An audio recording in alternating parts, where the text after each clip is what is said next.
In the world of motorcycles, where chrome tanks and the roar of engines reign supreme, a mysterious project emerges, going against the grain: diesel. An attempt to combine fuel efficiency, reliability, and the motorcycle experience, the possibility of riding 1,000 kilometers without refueling.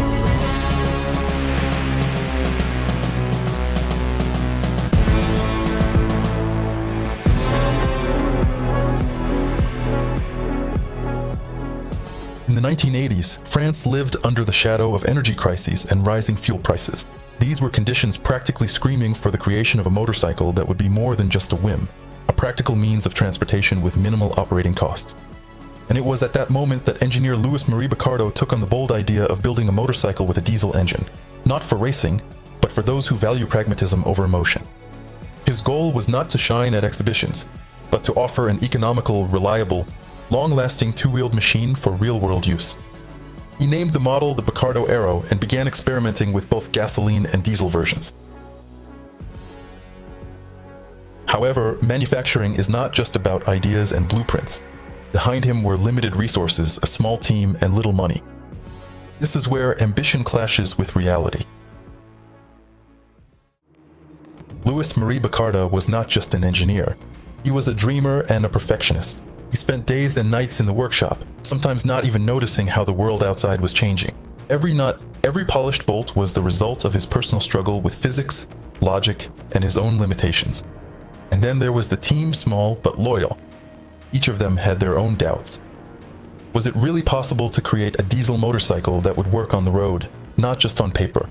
They knew that a mistake could cost not just money, but their reputation as well, and even Boccardo's dreams. To understand the scale of the challenge, let's look at the technical solutions Boccardo chose. They used a PSA engine with a displacement of 1,360 cubic centimeters, a 4-cylinder inline diesel with indirect injection, producing about 59 horsepower, and capable of generating enough torque for comfortable, steady riding. The engine itself is mounted lengthwise along the frame to avoid excessive length. The transmission is a 5-speed Innocenti like on a Moto Guzzi, and the drive to the rear wheel is via a driveshaft, not by chain or belt. The dry weight is 252 kilograms. That's quite a number, especially for a diesel engine of this class. To start this engine, you have to wait. You need to activate the glow plugs for a few seconds before engaging the starter. Up front, there's a 40mm fork and a foamless rear monoshock. The Brembo brakes are good enough for their time. These solutions sound reasonable and interesting on paper, but bringing them to life is another matter. The first start of the diesel engine. Haggard's heart is beating faster and his hands are shaking. One move and years of work could go up in smoke, and the engine finally comes to life. The diesel's rumble fills the garage. There's both joy and fear in the air at the same time.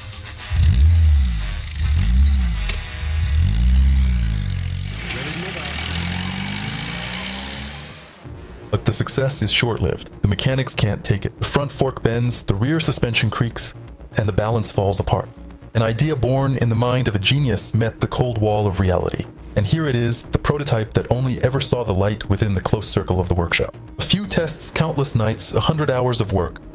All of it ended up in the shadow of a dream that never took off. In the November 1991 issue of Cycle World magazine, journalist Alan Cathcart got the chance to test the Boccardo Air and was left with mixed impressions, though he noted some positives. The engine power was sufficient for relaxed cruising, on par with touring-class motorcycles. Smooth power delivery, high torque, and sensible riding were also noted. All of this felt less like sport and more like a journey. Unprecedented fuel efficiency. During standard tests, the motorcycle achieved 103 miles per gallon. That's about 2.28 liters per 100 kilometers, or very efficient consumption at a speed of 55 miles per hour or 88 kilometers per hour.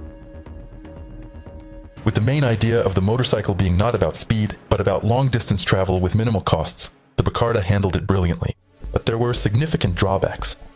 The ground clearance was too low, and on rough roads, the rear part of the motorcycle would often scrape against the surface. The front fork turned out to be stiff, not flexible enough, and lacked proper springing and damping.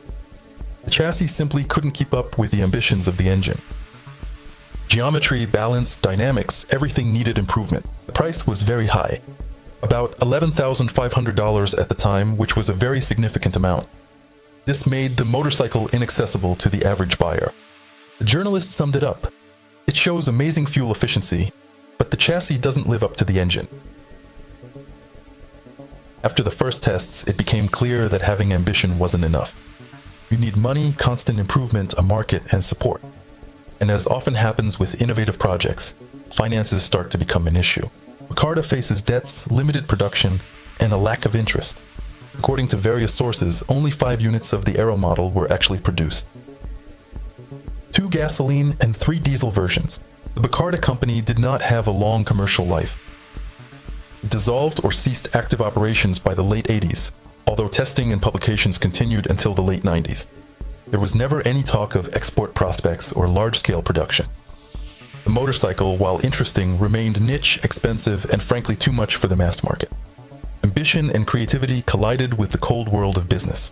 The project remained a rarity and a curiosity in the history of motorcycle manufacturing.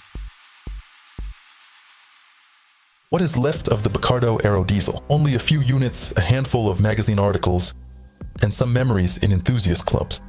But behind it stands the powerful idea. Could it have changed the way we think about motorcycles? Not as sports machines, but as efficient means of transportation. Boccardo bet on economy, durability, and practicality. He stepped away from the race for displacement or sheer power. But in a world that values speed, sound, and emotion, that was a tough bet to make.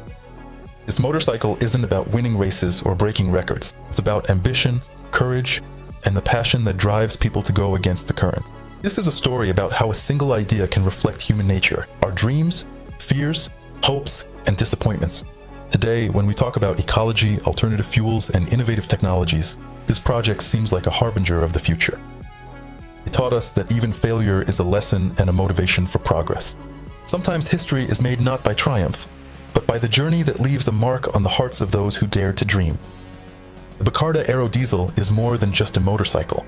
It is a symbol of human courage, ambition, and unbreakable faith in the impossible. And that's where the real drama and beauty of its story lies. So, the Boccardo Aero Diesel is not a victory, but one of the bitter, beautiful lessons in the history of motorcycle manufacturing. It stands as an example of engineering courage and a drive for innovation. Although it never became a mass-produced product, its uniqueness and technical solutions remain an important part of motorcycle history.